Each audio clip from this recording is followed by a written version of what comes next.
Hello friends, आज हम पढ़ेंगे कि कारक क्या है, कारक के कितने भेद हैं और कारक कर्ता क्रिया और कर्म के मध्य आपस में कैसे संबंध जोड़ता है और कारक के बारे में विद्वानों ने क्या कहा है और कारक के क्या अपवाद हैं।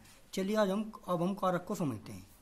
कारक जो शब्द कर्ता क्रिया वे कर्म का आपस में संबंध जोड़ते हैं उन्हें कारक कहते हैं। अर्थात ऐसे शब्द जो कर्ता क्रिया और कर्म का आपस में संबंध जोड़ते हैं या संबंध को बनाए रखते हैं उन्हें हम कारक कहते हैं। जैसे सोनू ने राजू को थप्पड़ मारा। इस वाक्य में सोनू कर्ता है, राजू कर्म है और थप्पड़ मारना क्रिया है। यहाँ पर ने तथा को दोनों कारक हैं क्योंकि ये कर्ता कर्म और क्रिया के मध्य संबंध को जोड़ते हैं। अगर हम इस ने और को बदल दें तो वाक्य का अर्थ भी चेंज हो जाता है क्योंकि कारक वाक्य के अर्थ पर भी प्रभाव डालते हैं। जैसे हम ने की जगह को और को की जगह अगर ने को रख दे तो वाक्य बदल जाए। जैसे सोनू को राजू ने थप्पड़ मारा, यहाँ पर वाक्य एकदम चेंज हो जाता है क्योंकि अब राजू सोनू को थप्पड़ मार रहा है। तो इस प्रकार हम जानते हैं कि कारक वाक्य के अर्थ को भी प्रभावित करते हैं। अब हम देखते हैं कारक के कितने भेद हैं। कारक के मुख्य 6 भेद हैं तथा कुल 8 भेद होते हैं। सबसे पहले हम देखते हैं कारक का नाम। कर्ता कारक, कारक का चिन्ह ने, कर्म कारक चिन्ह को, करण कारक से के द्वारा, संप्रदान कारक के और को के लिए। इसके बाद आता है अपादान कारक से अलग होने के लिए। जब कोई वस्तु किसी चीज से अलग हो तो वहां पर संपादान कारक होता है। संबंध कारक का के की रा रे री है। इसके बाद हम देखते हैं अधिकरण कारक। अधिकरण कारक का चिन्ह होता है में, पे, पर या ऊपर। और सबसे बाद 8वें नंबर पर आता है संबोधन कारक है, रे, अरे। ये सभी संबोधन कारक होते हैं। जैसे हमने ऊपर पढ़ा था कि कारक के मुख्य 6 तथा कुल 8 भेद होते हैं। अब हम इनके बारे में देखते हैं कि ऐसा क्यों होता है। कुछ विद्वान संबोधन कारक को कर्ता कारक मानते हैं, यानी इन दोनों को एक ही कारक मानते हैं, तथा संबंध कारक को संप्रदान कारक से ही निकला हुआ मानते हैं। तो इस प्रकार कारक के 6 भेद माने जाते हैं। अगर हम इस तरीके से देखें कि संबोधन और कर्ता कारक को एक माने, संबंध और संप्रदान कारक को एक माने, तो इस प्रकार कारक के कुल 6 भेद ही माने जाएंगे। अब हम एक एक कारक के बारे में डिटेल से पढ़ेंगे। नंबर 1 पर हम देखते हैं कर्ता कारक। जहां वाक्य में ने शब्द का प्रत्यक्ष या अप्रत्यक्ष रूप से प्रयोग हो वहां पर कर्ता कारक होता है। जैसे कि किसी वाक्य, नीचे दिए गए वाक्य में हम देखते हैं कि राम ने रोटी खाई। यहाँ पर ने शब्द दिया हुआ है तो यह एक प्रत्यक्ष रूप है, कर्ता कारक का यह एक प्रत्यक्ष रूप है। और इसके नीचे वाले वाक्य में बालक पुस्तक पढ़ता है में ने का अप्रत्यक्ष रूप है। चाहे कर्ता के बाद ने आए या न आए, लेकिन कर्ता कारक का चिन्ह हमेशा ने ही होता है। इस प्रकार नंबर 2 पर हम देखते हैं कर्म कारक।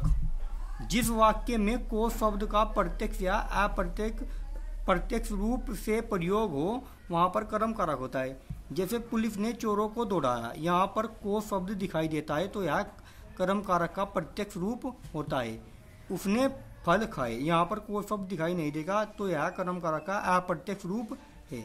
इसके बाद कर्म कारक के अपवाद। कर्म कारक के कुछ अपवाद भी हैं जहाँ पर कुछ अलग अलग कंडीशन के दौरान को न होने के बावजूद भी वहाँ पर कर्म कारक ही होता है। इन शब्दों में से कोई भी शब्द वाक्य में आए तो वहाँ कर्म कारक होगा। जैसे दूध दुहना, याच यानी कि मांगना, पच पकाना, दंड या दंडित करना, ची चुनना, चेतन पदार्थों के साथ, ब्रू बोलना, नी ले जाना, चुराना बुलाना सुलाना, पुकारना जगाना भगाना, परित यानी कि सर्वत्र या चारों ओर, गायात्मक योग्य जाने के अर्थ में। इन शब्दों में से अगर कोई भी शब्द वाक्य में आए तो वहां पर हमेशा कर्म कारक ही होता है। जैसे अब हम कर्म कारक के कुछ अपवाद देखते हैं। नंबर 1 पर वह गाय का दूध दोहता है तो यहाँ पर कर्म कारक है। गांव के चारों ओर वृक्ष हैं, शहर के दोनों ओर नदियां बहती हैं, यहाँ पर भी कर्म कारक है। माँ रसोई घर में खाना पकाती है, यहाँ भी कर्म कारक है। वह पौधों से फूल चुनता है, यहाँ भी कर्म कारक है। वह बाजार जाता है, यहाँ भी कर्म कारक है। ज़्यादातर एग्जाम में क्वेश्चन कारक के अपवाद वाले पोर्शन से ही पूछे जाते हैं। इसलिए इन्हें ध्यान से पढ़ें। इसके बाद नंबर 3 पर आता है करण कारक। जिन वाक्यों में से का प्रयोग के द्वारा के रूप में होता है, जैसे मोहन साइकिल से स्कूल जाता है, यानी साइकिल के द्वारा स्कूल जाता है, तो यहाँ पर करण कारक है। और इसके बाद विश्वास रोग से ग्रस्त है, यानी कि रोग उसे हो रहा है, तो यहाँ पर भी से उसी के साथ में जुड़ा हुआ है, तो यहाँ भी करण कारक ही होगा। यहाँ पर से का प्रयोग जुड़े हुए के रूप में होता है। करण कारक के अपवाद। करण कारक के 3 अपवाद। नंबर 1 साथ, जहाँ पर किसी चीज़ का साथ हो। अंग, शरीर का कोई भी अंग समय पूछा या समय बताया जाए, वहाँ पर करण कारक होता है। जैसे मैं पिताजी के साथ दिल्ली जाता हूँ, यहाँ पर साथ शब्द का प्रयोग किसी के साथ जाने के लिए हुआ है, तो यहाँ पर करण कारक होगा। वह पैर से लंगड़ा है, यहाँ पर एक शरीर के ही अंग के बारे में बताया गया है, क्योंकि पैर शरीर से ही जुड़ा हुआ होता है। आपकी घड़ी में कितने बजे हैं, यहाँ पर समय पूछा गया है। आज शाम 8 बजे मिलेंगे, यहाँ पर भी समय की ही चर्चा की गई है, तो उपयुक्त तीनों अपवाद यहाँ पर फॉलो होते हैं, तो इसलिए यहाँ पर भी करण कारक होता है। अब अगले नंबर पर आता है संप्रदाय कारक। जिन वाक्यों में को या के लिए शब्द आए, वहाँ पर संप्रदान कारक होता है। जैसे पिताजी बाजार में सब्जी खरीदने के लिए गए हैं, तो यहाँ पर सब्जी खरीदने के लिए शब्द आया है, तो यहाँ पर संप्रदान कारक है। बच्चा स्कूल पढ़ने के लिए गया है, यहाँ भी संप्रदान कारक है। माँ ने बच्चे को खिलौने दिए हैं, यहाँ भी संप्रदान कारक है। इसके बाद संप्रदान कारक के कुछ अपवाद देखते हैं। संप्रदान कारक के भी 3 अपवाद है, जैसे नमस्कार या सादर प्रणाम जैसे शब्दों में संप्रदान कारक होता है।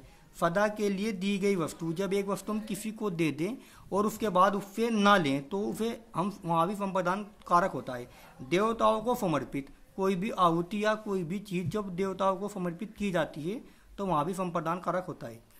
जैसे माता पिता को सादर प्रणाम, इस वाक्य में भी सादर प्रणाम जैसे शब्दों का प्रयोग हुआ है, तो यहाँ संप्रदान कारक है। राजा भिक्षु को दान देता है, क्योंकि राजा दान देने के बाद कभी वापस नहीं लेता। दान उसी चीज को कहा जाता है जो कोई देने के बाद वापस ना ले, तो वहाँ पर संप्रदान कारक होता है। यह हवन सामग्री देवताओं को समर्पित है, अर्थात देवताओं को कुछ भी समर्पित किया जाए तो वहाँ पर भी संप्रदाय कारक होता है। इसके बाद अगले नंबर पर आता है अपादान कारक। जिन वाक्यों में से का प्रयोग अलग होने के लिए प्रयुक्त हो, अर्थात जिन वाक्यों में से का प्रयोग किसी वस्तु, जब कोई वस्तु अलग होती है वहाँ पर से का प्रयोग हो, तो वहाँ पर अपादान कारक होता है।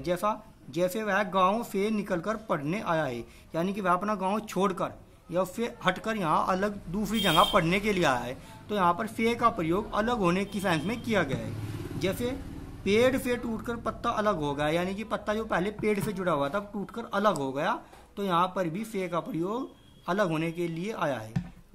गंगा नदी हिमालय से निकल कर आती है, अर्थात गंगा नदी हिमालय से निकल चुकी है, यानी कि हिमालय से अलग होकर आती है।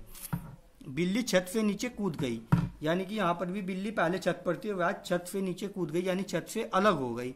तो इन सभी वाक्यों में अपादान कारक है।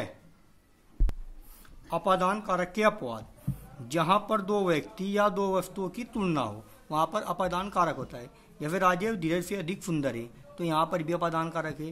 दीना पिंकी से अधिक लंबी है, यहाँ पर भी दो व्यक्तियों के बीच में तुलना हो रही है, यहाँ पर भी अपादान कारक है। राधा का मुख चांद से अधिक सुंदर है, यहाँ पर राधा की तुलना चांद के साथ की गई है, तो यहाँ पर भी अपादान कारक है। अपादान कारक के अपवाद के स्वरूप जब दो व्यक्तियों की तुलना की जाए या दो वस्तुओं की तुलना की जाए या किसी व्यक्ति या किसी वस्तु की तुलना की जाए, वहाँ पर अपादान कारक होता है। इसके बाद आता है संबंध कारक। जिन वाक्यों में का, की, के, ना, ने, नी, रा, रे, री आदि शब्द आए, वहाँ पर संबंध कारक होता है।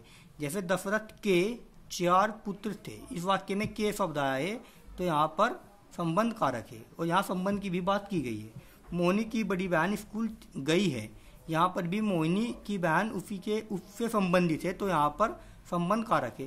संबंध कारक के कुछ अपवाद भी हैं। जब कोई वस्तु किसी को सदा के लिए न दी जाए, अर्थात कोई वस्तु किसी को सदा के लिए न देकर कुछ समय के लिए दी जाए। जैसे मैं धोबी को कपड़े धोने के लिए देता हूँ, यहाँ पर इस वाक्य में पता चलता है कि धोबी को कपड़े धोने के लिए दिए गए हैं, धोने के बाद वह उन्हें वापस कर देगा। यहाँ पर सदा के लिए नहीं दिए गए हैं। रामू अपने मित्र को पुस्तक देता है। यहाँ पर पता चलता है कि रामू अपने मित्र को पुस्तक पढ़ने के लिए देता है, अर्थात वह कुछ दिन बाद उससे अपनी पुस्तक ले लेगा। इसके बाद आता है अधिकरण कारक। जिन वाक्यों में, पर, ऊपर आदि शब्द हों वहाँ पर अधिकरण कारक होता है। जैसे छात्र कमरे में बैठे हैं, यहाँ पर में शब्द आया है और छात्र इसलिए यहाँ पर अधिकरण कारक है। सभी पुस्तक मेज पर रख दो, यहाँ पर शब्द आया है, यहाँ पर भी अधिकरण कारक है। बच्चा खाट पर बैठा है, यहाँ पर भी पर शब्द आया है, तो यहाँ पर भी अधिकरण कारक है। इन वाक्यों से पता चलता है कि जहाँ पर में, पर या ऊपर आदि शब्द आए वहाँ पर हमेशा अधिकरण कारक होता है। और सबसे अंतिम आता है, सबसे अंतिम नंबर पर आता है संबोधन कारक। जिन वाक्यों में रे, हे, रे, अरे आदि शब्द आए तथा वाक्य में आश्चर्य का बोध हो वहाँ पर संबोधन कारक होता है। जैसे हे राम ये क्या हो गया, यहाँ पर हे शब्द आश्चर्य के लिए आया है, तो यहाँ पर भी संबोधन कारक है। और संबोधन कारक के बाद में उनके चिन्हों के बाद हमेशा विस्मयबोधक चिन्ह लगा हुआ होता है। जैसे अरे विस्मयबोधक, वह कहाँ चला गया, यानी कि वह कहीं चला गया जिसके बारे में किसी को नहीं पता। वाह क्या खाना था। तो ऐसे शब्दों में जहाँ भी संबोधन कारक होता है वहाँ पर ऐसे ही शब्दों का प्रयोग होता है, जैसे हे, अरे, अबे इत्यादि शब्द आते हैं। अगर आपको यह वीडियो अच्छा लगता है तो हमारी वीडियो को लाइक, शेयर और हमारे चैनल को सब्सक्राइब जरूर करें। धन्यवाद।